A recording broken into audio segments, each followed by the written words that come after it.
আসসালামু আলাইকুম everyone, welcome back to my channel. আশা করি সকলে ভালো আছেন। আজকে আমি আপনাদের সাথে শেয়ার করব মূলো শাকের ভাজি রেসিপি। মূলা শাকের ভাজি এভাবে তৈরি করলে এর স্বাদটা বেড়ে যাবে। তো কি করে সহজে মূলা শাকের ভাজি অনেক মজার করে তৈরি করবেন সেটি জানতে হলে পুরো ভিডিওটি না টেনে দেখতে হবে। তো একটা লাইক দিয়ে ভিডিওটি শুরু করা যাক। আমি এখানে মূলা শাকগুলো নিয়েছিলাম, সেখানে ছোট ছোট মূলা হয়ে গেছে দেখেন।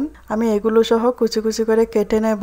মূলা শাকে পোকা থাকতে পারে, সেজন্য আমি এগুলোকে প্রথমে ভালো করে দেখে বেছে নেব। তারপর এগুলোকে আমি গোটাটাই ধুয়ে নেব।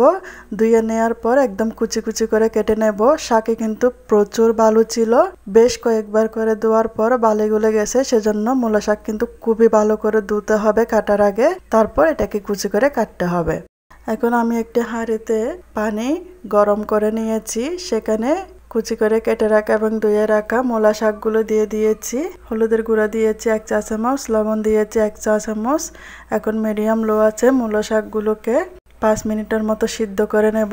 এইভাবে মূলা শাকটা প্রথমে সিদ্ধ করে নিলে মূলা শাকের যে গন্ধটা সেটি কিন্তু চলে যায়। 5 মিনিট সিদ্ধ করার পর আমি চাকনি দিয়ে পানিগুলোকে ছেঁকে নেব। শাক কুচিগুলোকে ছেঁকে নেওয়ার পর আমি কড়াইতে সয়াবিন তেল দিয়েছি 1 থেকে 2 টেবিল চামচের মতন। তেলটা গরম হয়ে গেলে রসুন কুচি দিয়েছি।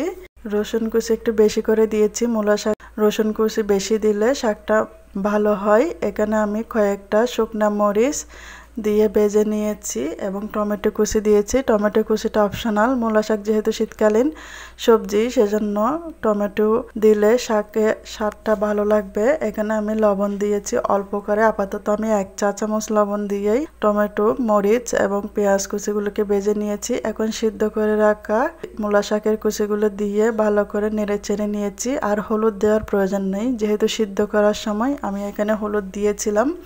এখন ঢাকা দিয়ে লো আঁচে রেখে দিয়েছি 5 মিনিটের মতন। 5 মিনিট পর আবার নেড়ে চেড়ে দিচ্ছি। এখন আমি দেখব লবণটা হয়েছে কিনা। যেহেতু প্রথমে আমি একদম কম করে লবণ দিয়েছিলাম, লবণটা হয়নি দেখেছি, সেজন্য এখানে আমি আরো 1 থেকে 1.5 চা চামচের মতন লবণ অ্যাড করে দিয়েছি। শাক কিন্তু পরিমাণে বেশি দেখালেও ভাজি শাক পরে কমে যায়, সেজন্য লবণটা প্রথমে কমিয়ে দিয়েছিলাম। এখন আমি ঢাকা দিয়ে রেখে দিয়েছি। 2 মিনিট পর আমি মূলা শাকগুলো চুলা থেকে নামিয়ে নেব। তৈরি হয়ে গেছে খুব সহজেই মূলা শাক ভাজি রেসিপি। এভাবে মূলা শাক তৈরি করলে কিন্তু ভাতের সাথে আপনার দেখবেন আর কিছুই লাগবে না।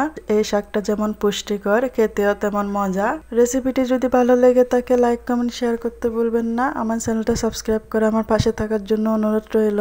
নতুন ভিডিও পাওয়ার জন্য পাশে থাকা বেল আইকনটি বাজিয়ে দিয়ে যাবেন। এতক্ষণ আমার সাথে থাকার জন্য আপনাদের সবাইকে ধন্যবাদ। আল্লাহ হাফেজ।